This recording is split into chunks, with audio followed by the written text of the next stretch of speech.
అహంకారం శృతిమించితే ఎట్లుంటుందో తమిళనాడు ప్రభుత్వాన్ని చూస్తే అర్థమవుతుంది. ఏదైతే నోటికొచ్చిన కారు కూతలు కూసేటటువంటి స్టాలిన్ అండ్ కో అంటే పెద్ద స్టాలిన్ వాళ్ళ అబ్బాయి ఉదయనిధి స్టాలిన్ సనాతన ధర్మం గురించి నోటికొచ్చిన కారు కూతలు కూశారు. ఆ విషయం మీద యోగి ఆదిత్యనాథ్ లాంటి వాళ్ళు నిలదీస్తే మీ సనాతన ధర్మాన్ని పాటించేటటువంటిది గోమూత్రంగాళ్ళు అంటూ వ్యాఖ్యానించడం ఒక ఎత్తు.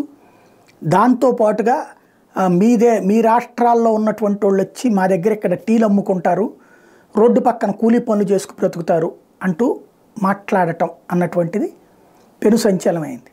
ఇప్పుడు దీని ఇంపాక్ట్ యోగి ఆదిత్యనాథ్ సీరియస్గా తీసుకున్నాడు. ఇక్కడికి తమిళనాడుకు వచ్చి ఉత్తరప్రదేశ్ నుంచి బ్రతుకుతున్న వాళ్ళల్లో ఎక్కువ ఏ రంగాల్లో ఉన్నోళ్ళు అనేది చూశాడు.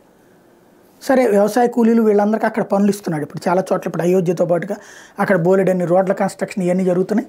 వాటికి పట్టుకుపోతున్నాడు అక్కడికి. అక్కడే వాళ్ళు ఉండటానికి తగిన వసతి ఏర్పాటు చేయడం ఇది జరుగుతుంది.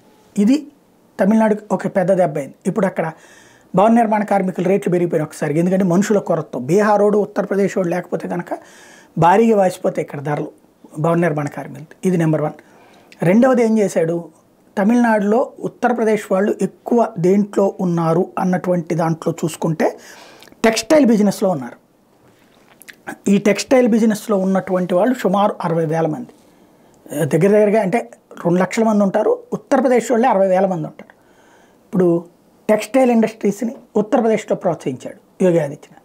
దీంతో క్రమంగా వలస ప్రారంభమైపోయింది. ఇప్పటికీ 60,000 మంది ఇక్కడి నుంచి అటు వెళ్ళిపోయారు. దీంతో ఇప్పుడు textile industry, Tamil Nadu textile industry ఇప్పుడేమి కాలేదు, సంక్షోభం ప్రారంభమైంది. రాబోయేటువంటి రోజుల్లో ఈ సంక్షోభం ముదిరి తమిళనాడు టెక్స్టైల్ రంగమే కుదేలైపోయే పరిస్థితి ఏర్పడబోతుంది.